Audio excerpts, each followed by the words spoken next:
Hey brother, it's Dan with Good Guys to Great Men. Thanks again for watching today. Today I wanted to talk a little bit about happiness or unhappiness or whatever it is that you're struggling with and why you've ended up watching our videos or searching on the internet for answers. When we talk about happiness, we're often talking about unhappiness, right? So when we start talking to people, when we start talking to guys in the coaching that we do, they come to us with a problem, they come to us with something that they want to improve.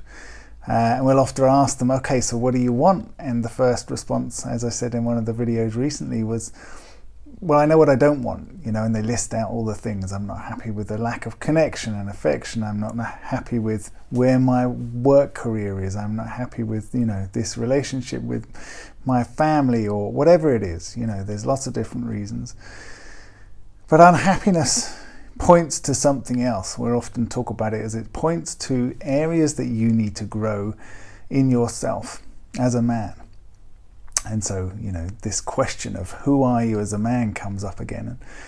And we all always go, what does that even mean? What do you mean, who am I as a man? Well, this is my name, this is what I do for a living, and I have a family, and I have this house. And now, who are you as a man? Like, who are you? What drives your decisions? What drives the actions that you take? And why this is important is because ultimately happiness is an inside game. Happiness is a perception of yourself. And that changes depending on how you think about yourself, what you think about yourself. And that changes depending on your standards and your values and your principles and all of those sorts of things. So when we talk about happiness in a relationship where maybe there's no connection, there's distance, there's coldness, there's arguing.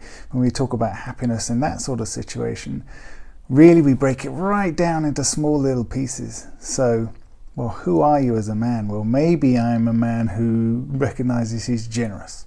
Maybe I'm a man who's reliable.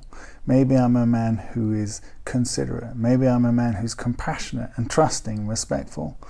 Okay, so every time you have a decision to make, every time you have some kind of action to take, think about what value or what principle is behind or underneath that action, that decision that you make.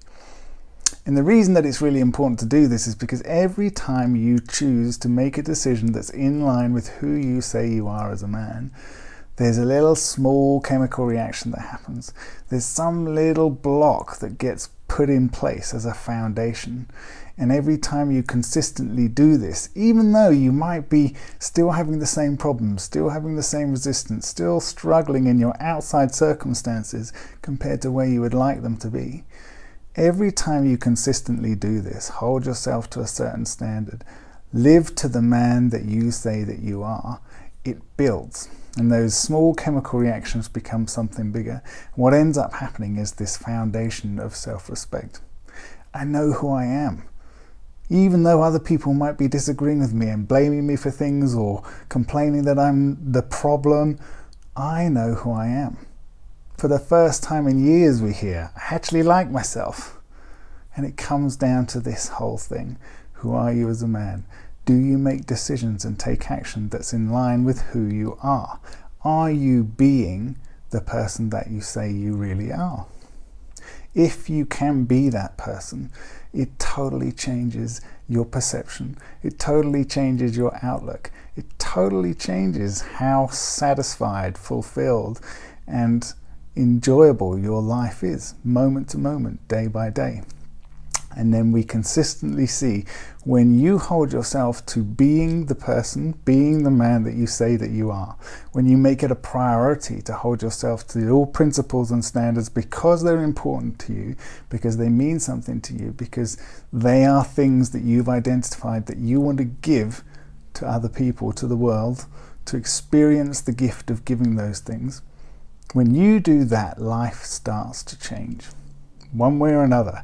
And it starts by having more self-satisfaction and more fulfillment in yourself, more happiness, more relaxation. But you start to see very quickly, and we see this first and foremost with kids. Kids respond to this change in who you are much quicker than everybody else because there's no baggage. They're not holding on to anything. They're not They don't have that level of distrust. I've seen these changes before, but I don't believe them. You know, they just look at it and go, okay, right now, this is who you are. This is who you're being with me, and I can meet you there. I want to meet you there. I want to enjoy everything that this moment has to offer. And the same thing happens in relationships, but it takes a longer period of time because there's more trust and baggage to go through. All comes down to your consistency. That's what I wanted to give you today, guys. Happiness is an inside job. It comes from your perception and view of yourself. So do you know who you are? Do you know why you are?